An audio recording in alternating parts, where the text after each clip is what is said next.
থেকে 100 বছর আগে জাপানের একজন ইউনিভার্সিটির প্রফেসর তিনি গিয়েছিলেন একটা বৌদ্ধ আশ্রমে।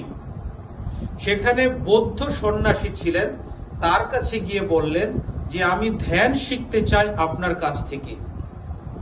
তাই এই বৌদ্ধ গুরু বা সন্ন্যাসী যখন তাকে শেখাতে চাচ্ছিলেন, তখন এই প্রফেসর তার নিজের অনেক ধারণা চাপিয়ে দিচ্ছিলেন যে আপনি আমাকে এভাবে করুন, ওভাবে করুন ইত্যাদি।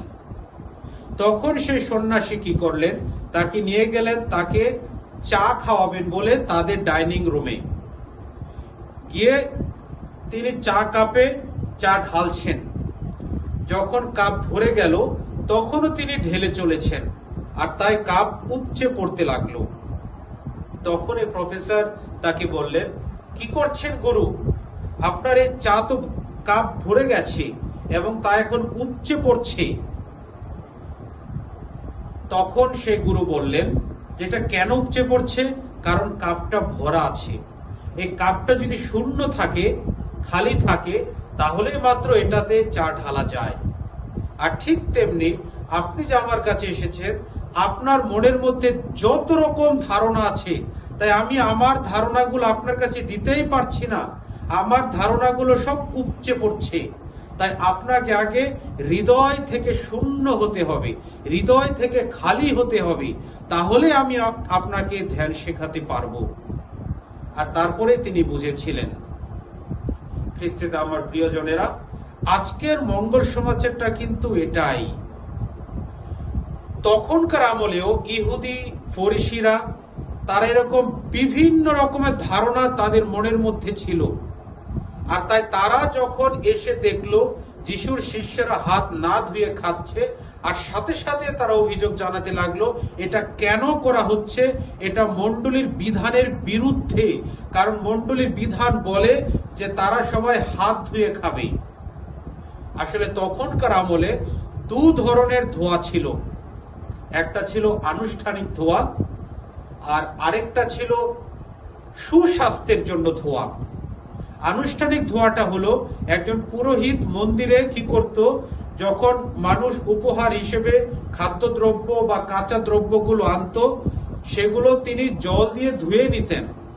জল দিয়ে ধোয়ার কারণ ছিল তিনি নিজে যে পবিত্র সেটাই ওখানে সাক্ষ্য বহন করত। তাই এটা ধোয়াটা আসলে নিজের জন্য ছিল, নিজের অন্তরের ধোয়া। কিন্তু এই ভেতরের নিয়মগুলোই তখনকার আমলে ইহুদি ফরিসিরা জানতেন না। আর তাই যিশু তাদেরকে সুন্দরভাবে বলেন যে খাবার বাইরে থেকে ভেতরে যায় তা অশুচি করে না, বরং ভেতর থেকে যা বাইরে আসে তাই অশুচি করে। এবং কথাটা ঠিক। আমাদের মনের মধ্যে যত খারাপ চিন্তা, কুপ্রবৃত্তি বা খারাপ ধারণা, এগুলা কিন্তু ভেতর থেকে আসে। আমি যদি কাউকে ক্ষতি করার চিন্তা করি, তাহলে ভেতর থেকে আসবে সেটা, আর তারপরে আমি অন্যের ক্ষতি করব। তার মানে ভেতর থেকে এসে এই জিনিসটা আমাকে অশুচি করেছে। প্রথম পাঠেও কিন্তু এটাই বলা হয় যে আমরা যেন নিয়মের মধ্যে থাকি, তবে নিয়মের দাস না হই। প্রথম পাঠ নেওয়া হয়েছে দ্বিতীয় বিবরণ থেকে। এই দ্বিতীয় বিবরণ যখন লেখা হয়েছিল খ্রিস্টপূর্ব 587 সাল থেকে 539 সাল পর্যন্ত, তখন ইহুদি জাতি একটা ধ্বংসের মধ্য দিয়ে যাচ্ছিল, অবনতির মধ্য দিয়ে যাচ্ছিল। আর তাই এটা লেখা হয়েছিল যেন তারা একটা নিয়মের মধ্যে আসে। তাই মসিহ সে নিয়মগুলো দিয়েছিল তাদেরকে।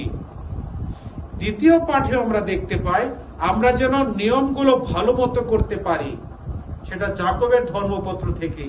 এবং আজ থেকে আগামী 4th রবিবার পর্যন্ত বা 4 রবিবার পর্যন্ত আমরা এই যাকবের ধর্মপত্র থেকে দ্বিতীয় পাঠ শুনবো।